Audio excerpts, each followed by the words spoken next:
Hello, and welcome to Doll Alchemy, my new doll customization channel. I thought it would be fun to begin the series with the creation of my on-screen avatar, whom I'm big calling the Alchemistress. Let's begin. I have been saving this doll that I got in a doll lot off of eBay for a special occasion. I think she's a Poppy O'Hare. Anyway, here I am cutting off all of her hair so that I can prep the head for rerooting. I like to boil the head to make it easier to get off of the neck peg. It just makes it easier to soften up the inside of the head and get the neck peg out without breaking it, which I've done a few times.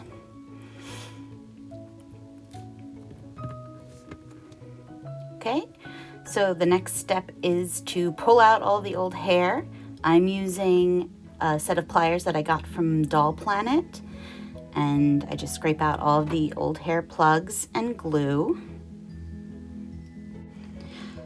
Once that is done, I prep the head with a base color in acrylic paint, and then I remove the factory issue makeup with pure acetone.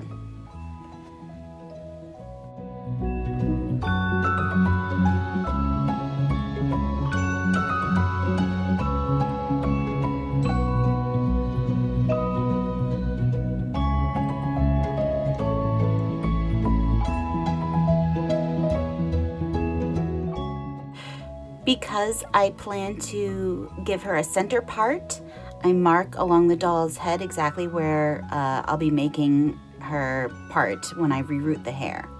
This hair I got from Walmart this year, a little bit before Halloween. I don't even know what it's made of, but I love the sunset color transition of the hair. So I trim the extra length away and I begin rerooting using tools that I also got from Doll Planet. I'm still not the most confident at rerooting doll hair, so I've had a little bit of practice now. This is about halfway through the process. I wanted to make sure I got around the edges of her face and down the part and along the back in case I ran out of hair, because I didn't have a place where I could order more from. I managed to finish her hair. And I sealed all the new plugs in with Galaxy glue, also from Doll Planet, and dried it overnight.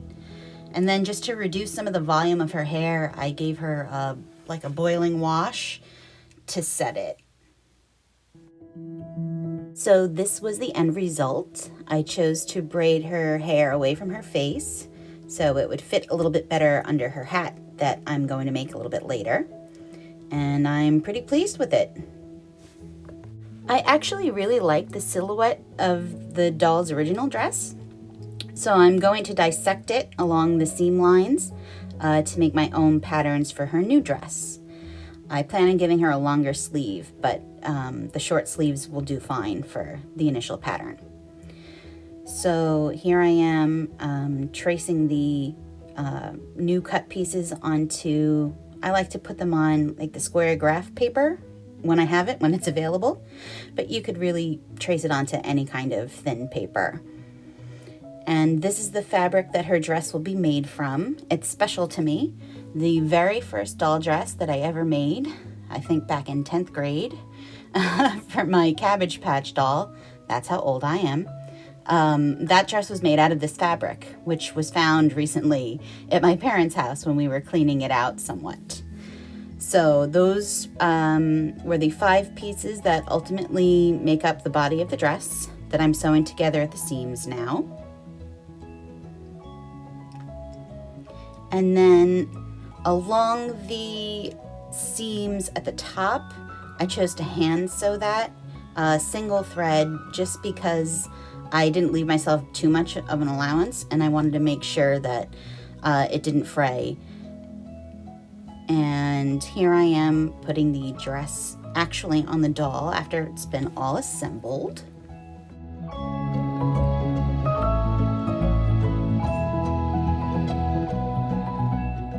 So this is the dress almost complete. I added an iridescent ribbon to the end of her sleeves, and I'm going to put a decorative ribbon to spruce up the dress a little bit along her hemline. I'm going to glue it with Loctite This is for vinyl, fabric, and plastic. I highly recommend it. And I just hold it in place with little clips. I didn't want to go too crazy with jewelry, so I decided to make her kind of a long medallion necklace in purple as opposed to blue or yellow. I used these cool kits that I found on clearance at Michael's. So here is the initial ensemble. I also added these adorable shoes that I got off of another doll. I thought they fit her theme perfectly. So this is the beginning of the hat making process. I don't want to call it a witch's hat or a wizard's hat because she's an alchemist, but essentially it's the same sort of setup. It won't be pointy. I kind of used Gandalf's hat from the first Lord of the Rings movie as inspiration.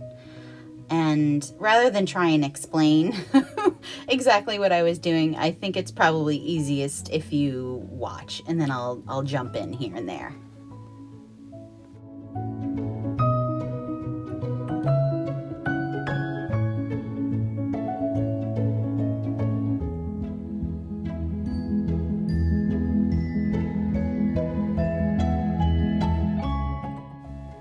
So just to give the brim a little bit of the ability to be molded, not like necessarily bent or curved, but just to give it a little bit of stiffness, I added very thin jewelry wire on the inside.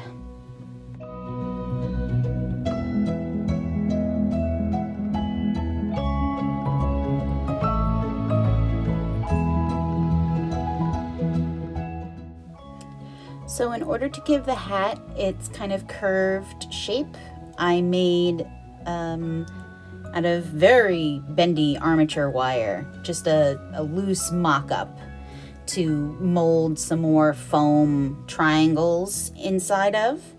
And then that's the sticky side out for when I would wrap the fabric around the outside of the hat. This was the final result. I wound up adding some peacock plumage and this pretty yellow ribbon around the edge to complete the hat. And now for the face up, for which I used my soft pastels and a few of my pan pastels.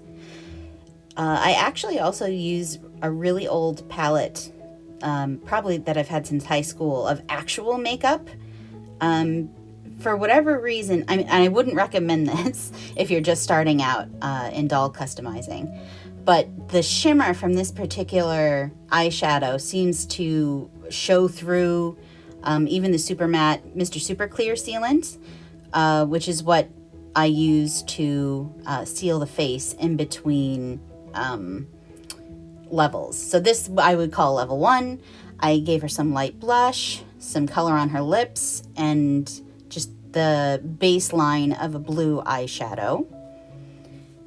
And because her hair is purple, I'm going to be giving her purple eyebrows. Eyebrows are very important to me in real life. I've had them microbladed onto my face, so I take my doll's eyebrows very seriously. And I go through a couple of rounds here and there, making touch-ups. And now that her eyebrows are mostly complete, I drew in kind of a tan color the outline of her eyes. I always like to paint in the whites of the eyes before I do anything else, and then add in the details with watercolor pencils. I think I'm pretty much alone in that. So this is a couple of levels later. I'm penciling in the shapes of her eyes. I'm going to make them kind of a shimmery teal color. Now, I'm not going to make her eyes hyper realistic like you see in a lot of doll customization videos. This is probably the height of my kind of style eyes. So I like to do basically as much as I can in acrylics. I like to use on my dolls the Angelus brand of acrylic paint. It's made, I think, for leather initially, but it works great on the vinyl doll heads. And to finish out the eyes, I'm going to give them an extra layer of shimmer. So I'm going to use this dragonfly glaze to seal them in and give them kind of an otherworldly tint to them. And because it's so difficult, I added in her lash line off camera, but you should see it in the next couple of seconds. So this is her completed head. I added in some shimmery jewels as her earrings. And I actually sewed in a little hook on the back of her dress so that her necklace wouldn't keep falling off. And that's what I'm doing there, is I'm hooking it in.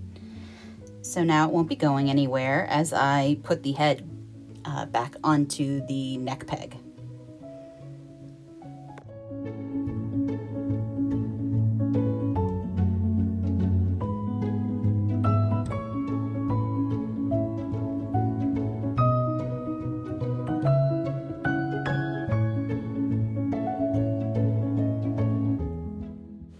So in order to get her hat to stay on, you have to use pins, I find. So I have a really long straight pin that has sort of a decorative piece on the end to slide in and position the hat so that it doesn't fall off her head for the pictures.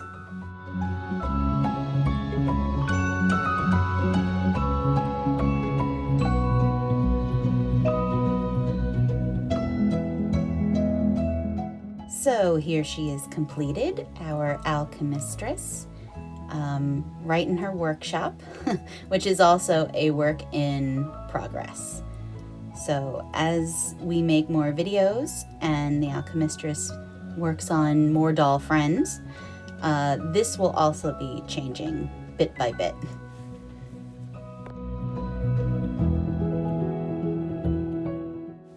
So as this is a brand new channel, I don't have any new videos for you to consume right now, but hopefully in a few weeks, if you stop by again, I'll have something else for you to enjoy.